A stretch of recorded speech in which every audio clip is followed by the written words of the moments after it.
कर्म सिद्धांत। कर्म सिद्धांत बहुत सारे लोग मानते हैं, बहुत सारे लोग नहीं मानते हैं। कहते हैं भाग्यवादियों का धर्म नहीं होता। वेद, उपनिषद और गीता ये मुख्य हमारे भारतीय शास्त्र हैं। तीनों ही कर्म को कर्तव्य मानते हैं।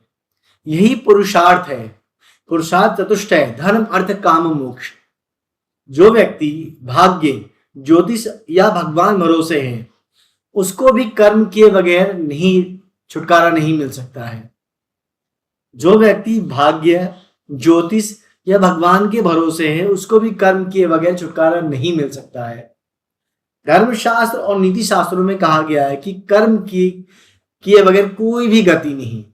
जो जानते हैं वो कौन कौन से कर्म के प्रकार है हमारे। अनेक शास्त्रों में कर्म के बहुत सारे अलग अलग प्रकार बताए गए हैं। एक बहुत सरल प्रकार जो है वह है संचित कर्म, प्रारब्ध कर्म और क्रियमाण कर्म।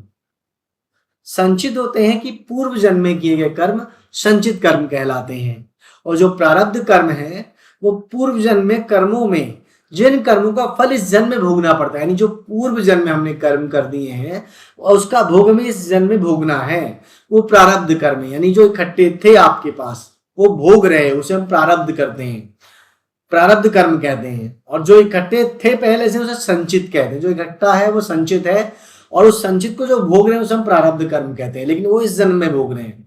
और क्रियमाण कर्म व्यक्ति द्वारा वर्तमान जीवन में किया जा रहा जो भी कर्म है वो क्रियमाण कर्म कहलाता है। कर्म की और भी बहुत सारी परिभाषाएं। एक है नित्य कर्म। नित्य यानी दैनिक कार्य, जो दिन में हम रोजमर्रा के कार्य करते हैं। एक है नैमित्तिक कर्म। इसका मतलब होता है नियमशील कार्य, जो नियम के अधीन होकर हम कोई कार्य करते हैं। फिर एक है काम कर्म। किसी आवश्यकता से किया गया कार्य ही हमारा काम्य कर्म कहलाता है।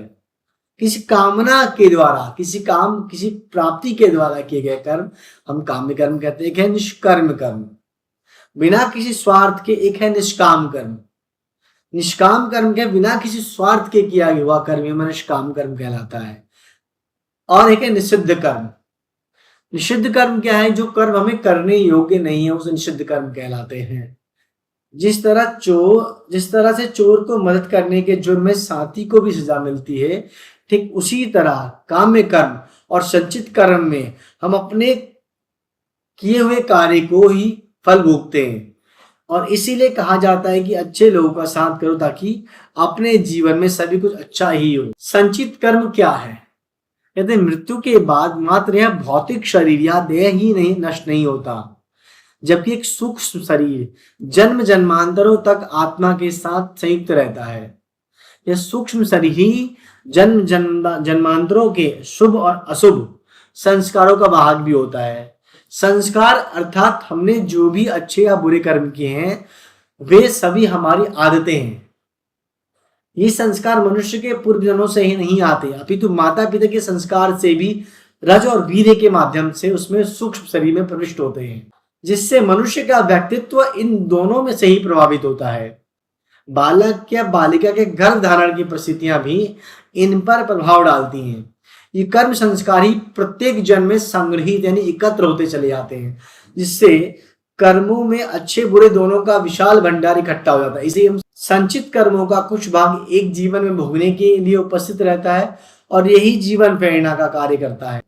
अच्छे बुरे संस्कार होने के कारण मनुष्य जीवन अच्छे बुरे कर्म भी करता है और फिर इन कर्मों से अच्छे बुरे संस्कार भी बने रहते हैं तथा इन संस्कारों की एक अंतहीन श्रृंखला बनती चली जाती है, जिससे मनुष्य के व्यक्तित्व का एक निर्माण बनता है। जब दरअसल इन संचित कर्मों में से एक छोटा सा हिस्सा हमें नए जन्म में भोगने के लिए मिल जाता है, इसे प्रारब्ध कर्म कहते हैं। जो इकट्ठा कर्म था उसे हम जो भोगते हैं उसे हम प्रारब्ध कर्म कहते हैं, और ये प्रारब्ध कर्म ही होने वाले जन्म की योनि उससे मिलने वाले भोग का निर्धारण करता है। फिर इसी जन्म में किए गए कर्म जिनको क्रियमाण कर्म कहा जाता है वो हम इस जन्म में आगे करते हैं। तो संचित, प्रारब्ध और क्रियमाण 3 कर्म मुख्य रूप से बताए गए।